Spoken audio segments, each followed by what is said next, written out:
I thought it would be interesting to look at a few of our own projects. This is a cineplex that I, as part of my previous office FOA, we finished for the city of Leicester. It's a building that is, its cladding is stainless steel. It is reflective. It emits glare and deformation because we have intentionally specified a thinner gauge to the stainless steel so that it would produce these deformations, this glare. There are a couple of points when the people who pass by stop and salute the building. No matter what sex they are, no matter what age they are, no matter what their own kind of interest is, something happens in between the space of the building and people who look at it. And I think it's important to recognize this, that buildings are not just objects, they actually perform beyond themselves. So I have used in the form book Deleuze's, who is a philosopher, definition of affect as a way to explain what happens between buildings and people. Now, Deleuze distinguishes between affect and affection. And this is a philosophical definition of affect and not linguistic. You should bear that in mind. So he says that an affection is the result of the impact of a form or a body on another individual or form. So this means that it is affections are moods, are emotions, are feelings, are thoughts. These are experiences that we develop as we come into contact with other forms or individuals. So we couldn't possibly think what these people are thinking, what they are feeling, what their mood is like, because actually all of these are very much dependent on the personal, biographical mediation of each one of these particular people. Now, the affect, on the contrary, is an intensity, this is what Deleuze would say, or my interpretation of Deleuze, is an intensity emitted by a form, and its characteristics are dependent on the qualities of that form or individual.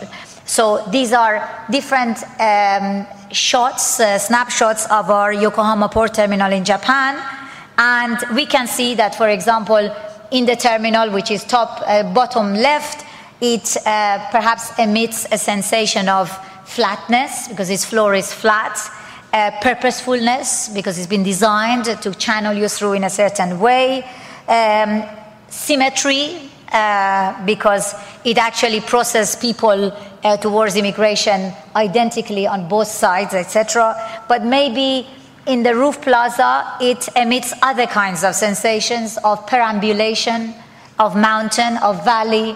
It has different kinds of characteristics, and therefore it emits different kinds of sensations and affects. Now, when people come to experience these different areas of the building, they develop different kinds of affections, as we can kind of imagine by the behavior of people in these different pictures. They develop different kinds of feelings, different kinds of thoughts, different kinds of meanings and emotions. We don't know what they are, but we certainly know that they are being affected. Now, there are a few areas in the Yokohama port terminal where people systematically sit down and paint. Now, this is a ferry terminal, and I think it's interesting to use this as a way to recognize that actually the function of buildings go beyond the purpose that an architect is given to design the building around, meaning actually buildings function in many other ways than just utility of the building. So perhaps in these cases we could say that a mixture of having a shady area, intimacy, and perhaps a view makes people want to paint. And I think this is something interesting to observe, perhaps this more abstract dimension of buildings, that we architects are actually very much in control of, and we hardly ever articulate and talk about, and therefore it becomes put away in some kind of private domain of the architect that most often finds itself into somebody's style. But actually, I think it should be shared and discussed as really not a part of the function of the architect, but of the building and how it actually influences people who experience it. We can use some other examples. For example, this is the Pantheon in Rome, and it has an oculus in the center, and so it emits this sensation of centrality. And if you've been to the Pantheon, you'll see that most people gather in the middle. They don't gather in the corners. Or, this is the Whispering Gallery in New York, where it focuses the sound in the corners, and so it makes people cuddle the corners of this to gain this intimate relationship with the sound that they find in these corners. This is the New York Times building by Renzo Piano in New York, and this is not a sports building, but its external cladding is made out of these individual kind of slats where people are actually taking part in the urban sport of buildering. They climb on the building. So I think what is really interesting in all of these examples is to recognize that architects don't either determine or control the meaning of forms. They actually control the affect of buildings. And that's why we should actually focus on this affective dimension of the buildings and forget about insisting that we put into buildings meanings, which brings back the discussion of ornament as a way to borrow meaning from somewhere in culture and feed the building with it. What we should really do is to recognize that architects handle an incredible, complex set of materials, suggested by these. They could be to do with the urban context, to do with construction, to do with the environmental aspects of the building, to do with even the procurement of the building. We handle an incredible amount of material. And actually, our expertise is to cut transversally across them and to bring these together in a novel way. And that is really what architects do. They don't build meanings, they produce novelty in form. So what the ornament book was trying to do is in a way to focus on that by looking at only the external envelopes of buildings, some buildings in the 20th century, just to, in a way, to leave out the space that brings in the discussion of utility, etc. We looked only at the external envelopes of these buildings, and we found or tried to describe how meticulously, passionately architects put all these bits together, assemble forms in order to trigger these sensations and affects. These are things that architects kill over for. Basically, if you give the 4 architectural offices the same competition problem, they will come with 4 different problems. And there are 4 different ways of bringing different ways of assembling the same problem is really the way they try to introduce innovation into the project. So these were some of these tests that we did, just focusing on the sensation of these buildings. I should mention that, of course, affect is supposed to be pre-individual. It is an intensity that is emitted by the form, and therefore it is difficult to find language to describe it. It is pre-language. However, I have made the decision for the purpose of dialogue and discussion that it is important to name them. And in fact, for the ornament book, we attached only one affect to every form. And in order to recognize in a way that there cannot be this determinism between even with the way we name each one of the affects, in the form book there is a string of them because some of us may perceive certain sensations out of the same forms, and others will choose a different set of will experience different sensations. So these are these ways of attempts to also visualize, to draw.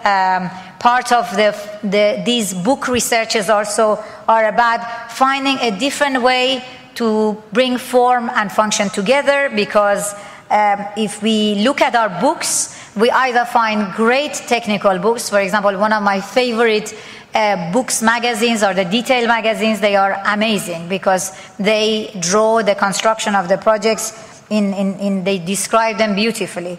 But perhaps they don't actually have enough dialogue with the image of the project coming out of the construction. Now, we have then other magazines which are more like coffee table books, and those describe the building through photographs, but then they don't have the construction with it. So here what we are trying to say is you actually need to have a different kind of drawing. For example, in the ornament book, we developed this section perspective that describe at once the construction and also the experience. And this is really different kinds of research that are really interwoven into inquiring about the experience of the buildings and how we construct those experiences. So the form book was evolving these, as I said, into also acoustic sensations of, for example, in this case, diffusion and slowness, and in this case, diffusion and spectacularity. So the suggestion here is that actually if we start talking about these sensations of forms, perhaps we begin also to discuss, well, when is it appropriate to use a form that is perhaps more fluid over one which is crystalline because of the different way that they become experienced, rather than because it is something that we do as a personal style. So, you know, the work of my kind of main original office, FOA, was very much part of this. I think we are not the only ones, but we are part of a group of architects who our work has been different every time, and that we've been trying to pursue this idea of perhaps style as innovation, and trying to really work through how we generate, through the technical, or I should say the complex of materials that are available in a particular project, the kind of the image and the experience of it, and to really connect the two. So this is an example, a department store we finished in the city of Leicester. I am going to talk only about the envelope of this building because I think that is where we brought innovation to the department store. Department stores are usually blank boxes, as you see here, because they're kind of clients don't want any glare, any distraction on the inside. They also don't want to really communicate the clutter that comes from a department store having to rearrange its shelving all the time, etc. It's kind of internal dynamics. So we said, what if we think of that this envelope is more like a net curtain? A net curtain allows you to see out, but it doesn't allow you to see in. It also manages how much light comes in. It filters the light. So instead of going and in a way saying, well, okay, let's pick out an image of a net curtain and apply it to the building, we said, well, how can we design our envelope so that it would actually perform like a net curtain? So we looked at the context of our project, and the context is not just the physical context, it's also the institution that was supposed to be taking a shop, if you like, inside the store.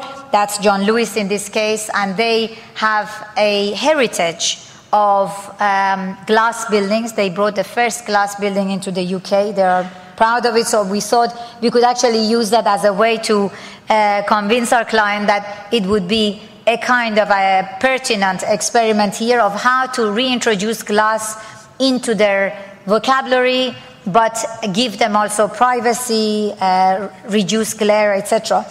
John Lewis is known for quality fabrics and textiles. City where this was going to be built was Leicester, and they have 200 years of history in hosiery and weaving, so again textiles. And the majority population in Leicester are Indians, and of course Indians bring to the city all kinds of patterns. They bring silk screen patterns, as you see here, embroidered patterns, painted patterns. So somehow it is part of the culture, past and present, of Leicester. So we developed a pattern here on the right, also based on a pattern that John Lewis had a patent for, but it is about developing a unique pattern that can actually have the right density and also to have the right scale.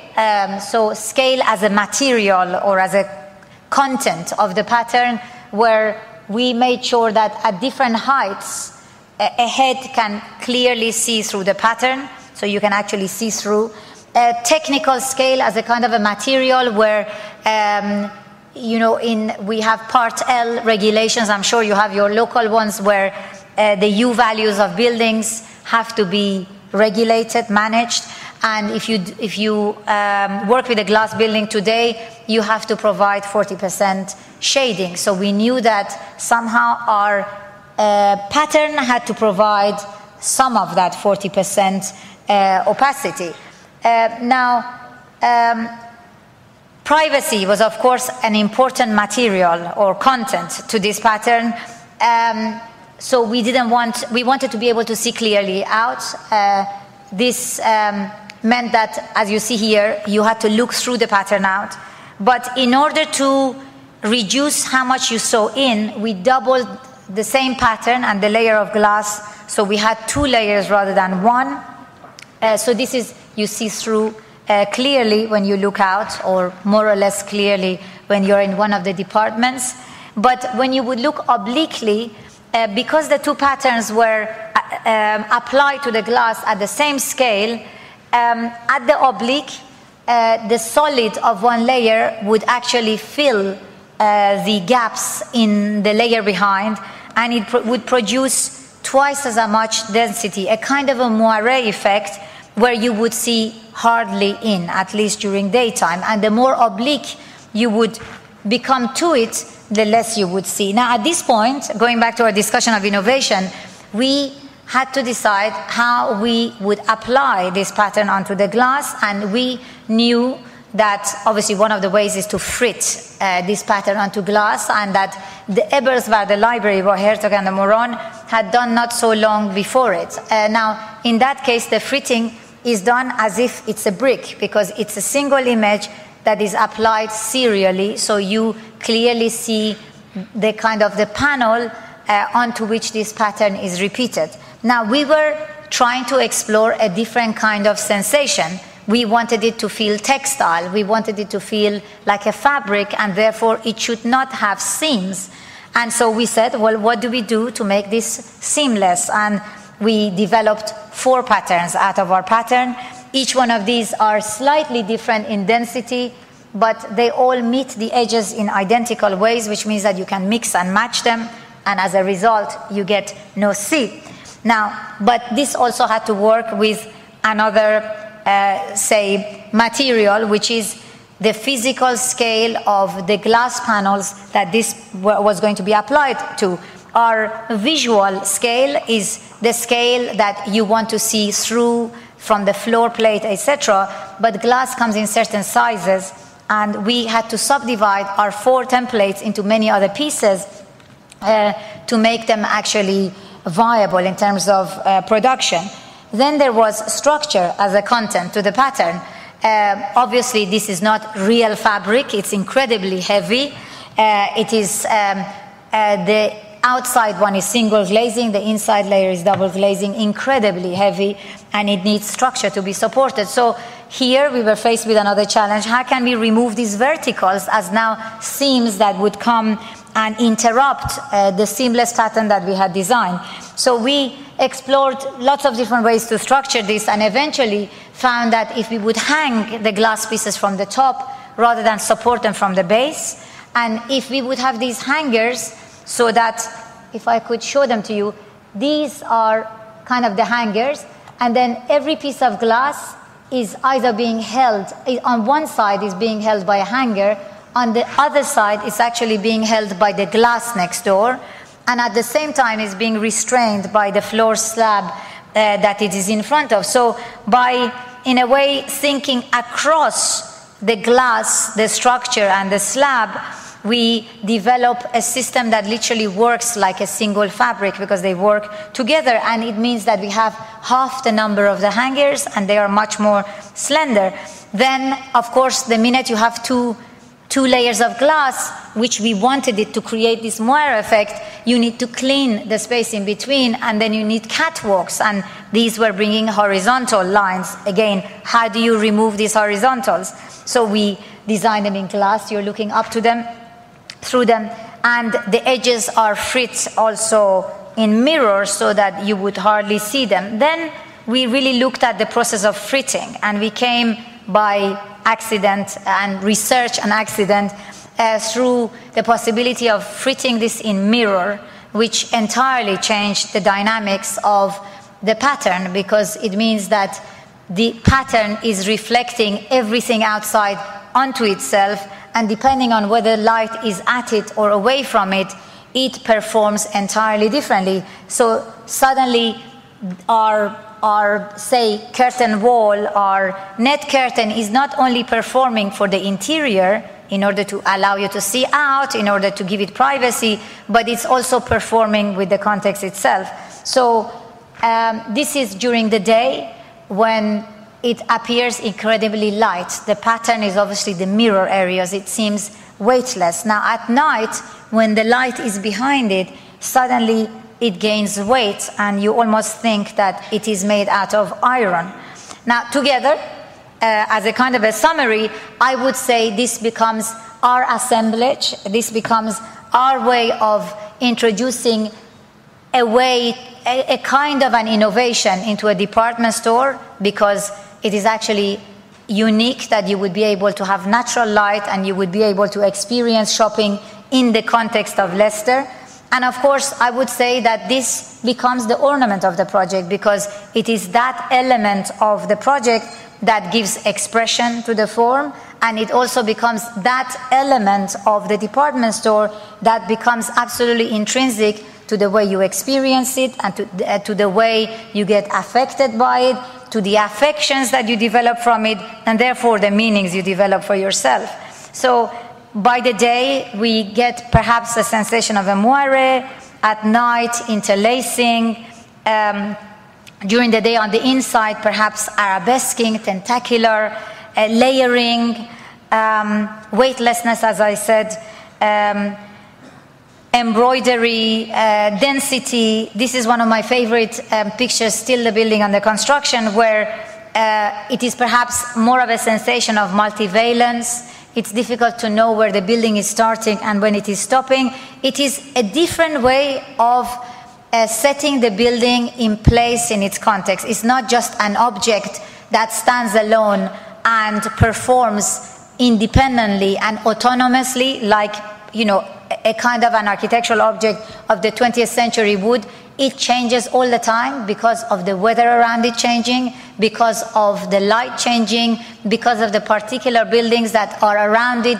Its expression changes, and therefore your experience of it.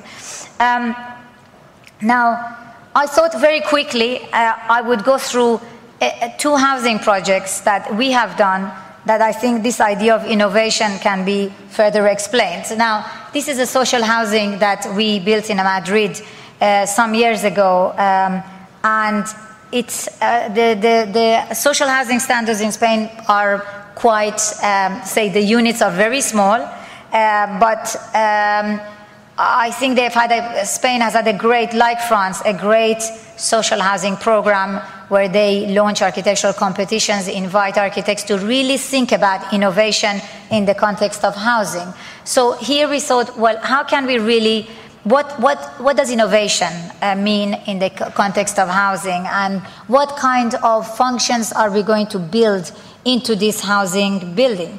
Now, privacy, we thought, is extremely important, because in any kind of collective housing, you lose your privacy because you don't have an individual house, you live with other people. So we thought, well, how do we maximize privacy in a collective building, housing?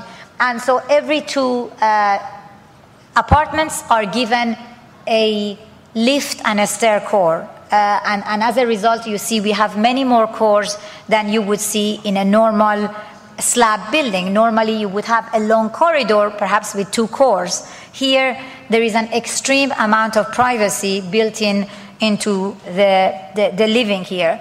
Then we have designed the unit as being extremely slender rather than deep. We had actually a much larger site from here to here, so we could have made the building lower and made it deeper. Instead, we've made it intentionally slender so that we would have double aspect units. So you have light and balconies on both ends. So you see there are various types of units, whether they are corner or whether they are in the center, but all of them has this gray area either end, which is a private outdoor space. And this then, in order, because the budget was extremely low, there is this idea that you have to have a lot of budget to be experimental. I think that is not true. This was barely 8 million euros for 80 units. It's extremely low cost.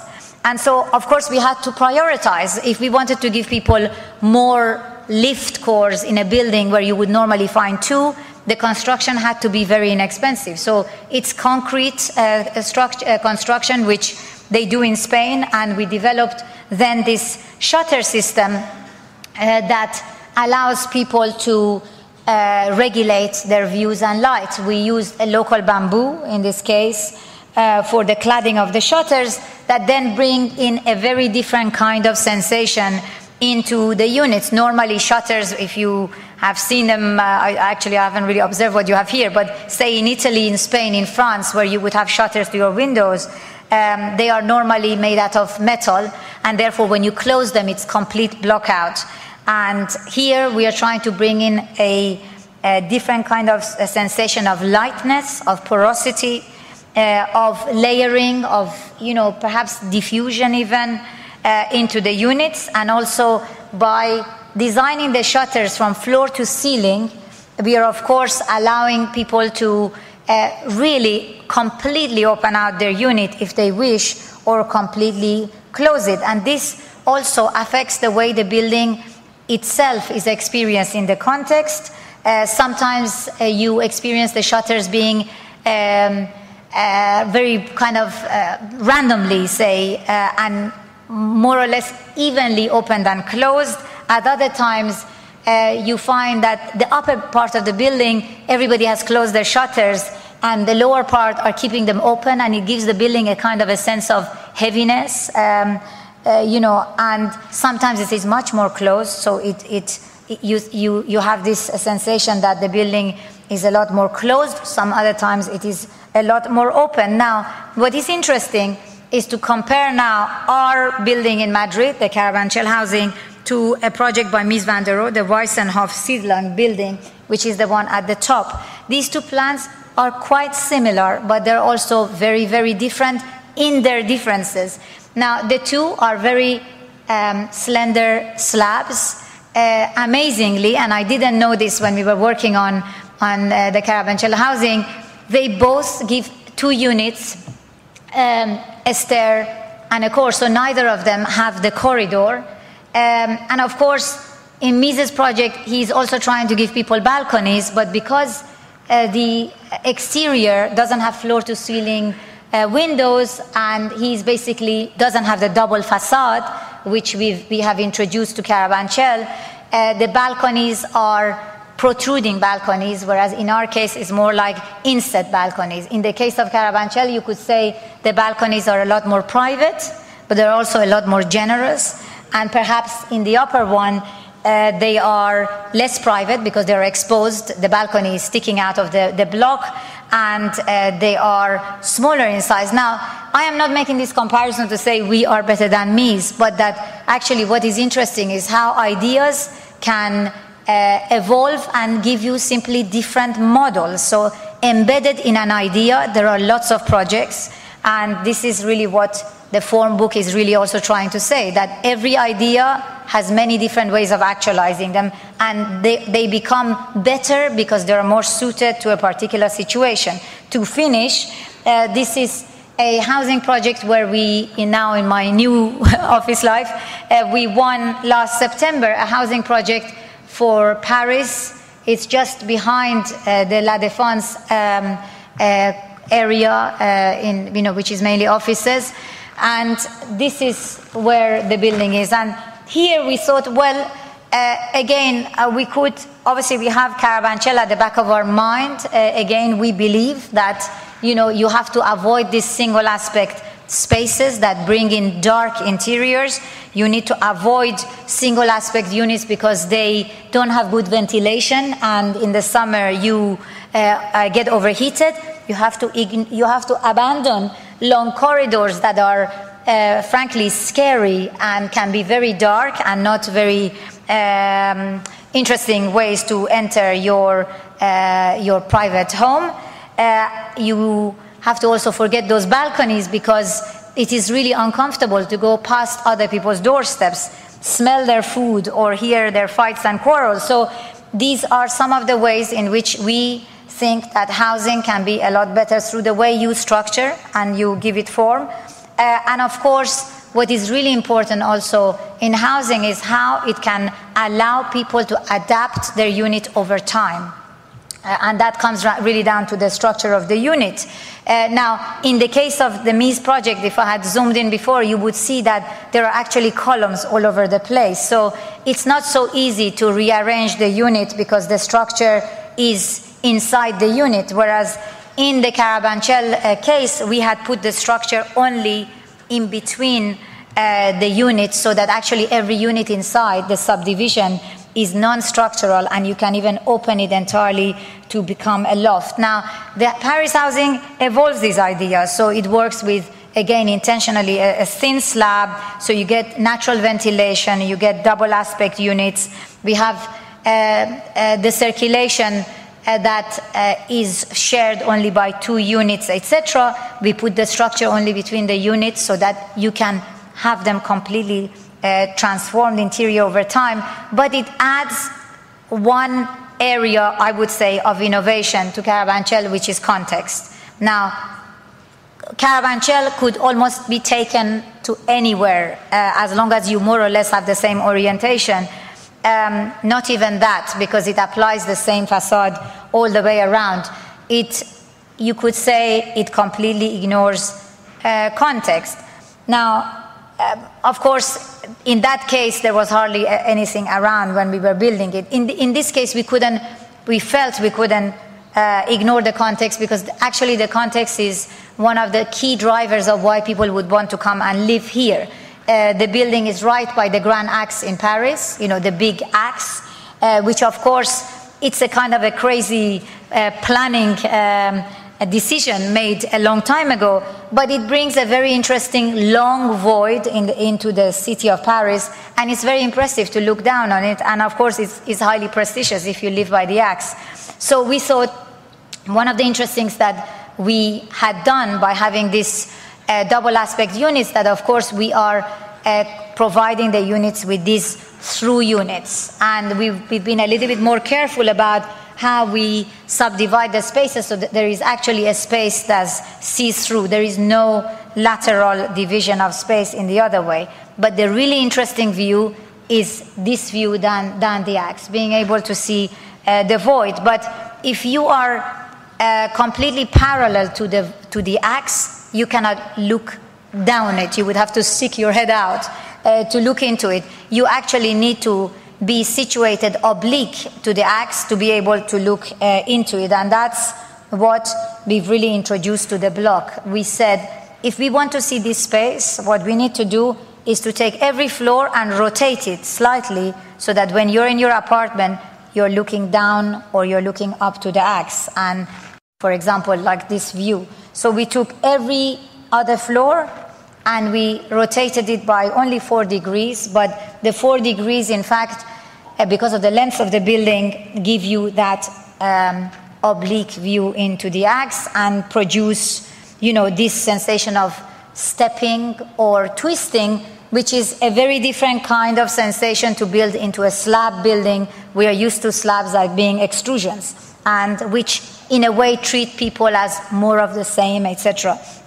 So what also emerges out of this way of bringing the context into the design is, of course, this stepping in the volume, and whereas Carabanchel is extruded, and therefore both loggias, if you like, are inset and they are enclosed or covered at least. Here we get on one side of each balcony an open terrace, and on the other side a loggia. So actually we start to differentiate the two kinds of outdoor space that we give each unit. Maybe we can move on. And of course these balconies, because of the oblique, the balconies are not all the same length, which also starts introducing a certain kind of differentiation. You can choose to pay for a larger balcony or a smaller balcony, a larger loggia or not. And we see, if we look at, balconies and terraces, that in fact they are always useful and they don't become dysfunctional. Because they become narrow, their function simply changes.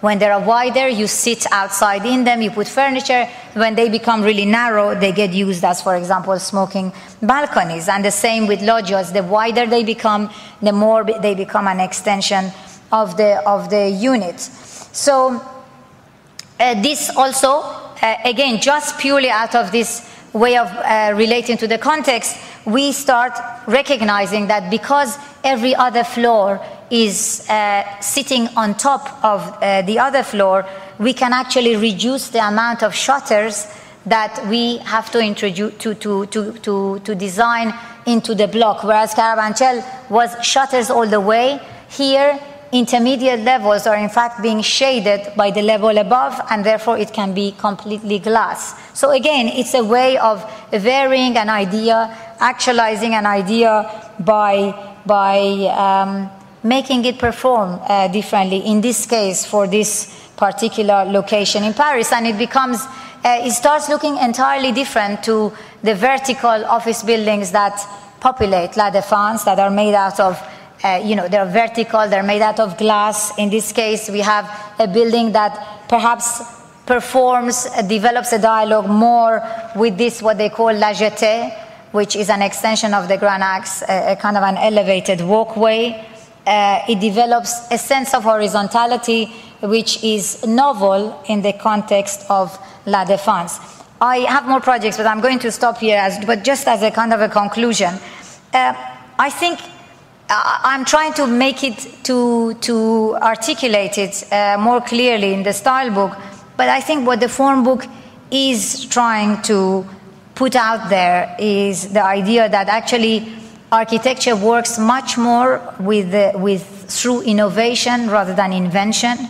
Of course, it is possible that one day every single piece that makes up our building, whether it is, techniques of constructions, materials, technologies, entirely changes, and that's possible.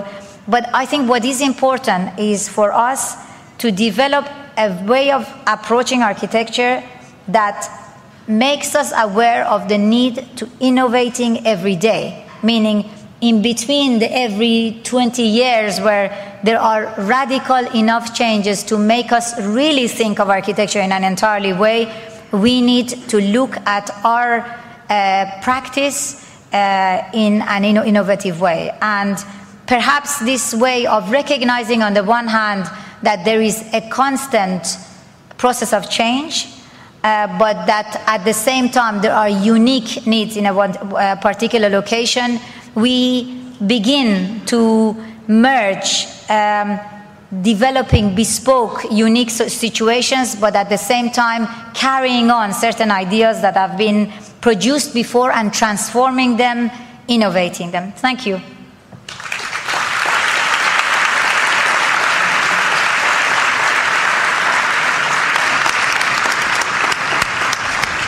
I am ready for questions. That's what I was told to say. Evet, bundan sonra imza kısmına geçeceğimiz için özür diliyoruz. Zamanımız kısıtlı. Dolayısıyla kendisinden 2 kişiyi seçmesini isteyeceğim. Because we'll be passing by to the book signing. Farshid, you have to choose your 2 lucky people for the questions. Okay. All right? Okay, I'm gonna take 3. But we have to 9.30 yani 8.30'a doğru bitirmemiz lazım. O yüzden sorularınızı çok uzatmazsanız. Sorusu olanlar var mı lütfen? Okay. Kendinizi de tanıtırsanız Gökhan Bey. Gökhan Karakuş ben. Bunu İngilizce soracağım. Where are you? You said that when you try to describe the affect in those terms, there's a certain, they don't completely overlap. There's a kind of missing part there in terms of language. And the things that you describe in terms of these phenomenon of style, form, function, are particularly unique to, one would say, like a 2,000 year, maybe a 3,000 year history of human civilization, correct? Now, we know that human civilization is actually quite longer and older than that, like maybe 10,000, 20,000 years. And that before these issues of style, function, form came around, specifically with regard to the landscape and objects, there was a very long period of mythology that went on, and that people prehistorically ascribed a lot of mythological significance to certain objects, to certain buildings that they lived in. And in that perspective, with regard to these issues, and especially the affect that you talk about, and you are known as somebody that's against symbol and meaning, how would you then sort of apply the issue of mythology, which has a symbolic and which has a kind of meaningful aspect to it, taking into account the songer's perspective? Because especially, let's say, in a country like Turkey, which has a much more direct one-to-one relationship with, let's say, pre-modern autochthonous civilizations with the vernacular architecture, traditional ways of building, one senses that there is this relationship to the object and its meaning that's not completely based on this Western style, issues of style, function, ornament. That's my question. You know, I have to, for clarification, say that I am not against symbol or meaning. I am against architects pretending that they make them. And I am trying to promote an understanding of how and where architects engage in the construction of meanings and symbols. Where is it that we engage with this process? And if we acknowledge and become more sensitive to this area where we engage in this process of things becoming symbolic, meaningful, etc., we then are perhaps, we use forms in more conscious ways. You know, I think architects are anyway conscious. I am just extremely frustrated by the fact that we have hidden much, I think, much owed to kind of modernism behind engineering and technical issues. I am a fan of engineering, but I think if we are going to be architects, we need to define what we are, which is not engineering. You know, architects work with engineering. Architects work with politics and work with social issues, etc. But ultimately, we need to define what it is that we do. And I've thought a lot about it. And I think the bit that is absolutely what we do is this process of putting together all these different expertise that gets actually delivered through the expression and through the forms that bring with them, of course, spaces, and they get experienced through these affects. So it's not really at all about being against them. I'm against thinking through them, because if we think through mythology, we are simply repeating back, a culture of thousands of years back for today, which probably has different ambitions, aspirations, needs, etc. And it's this problem of the fact that when you think through symbols, you are trying to bring back the past in its kind of actual form, rather than engage with forces of change and with the actuality of life. So I am not at all, I think, how could I say that, meaning is gone? I just don't think architects make them.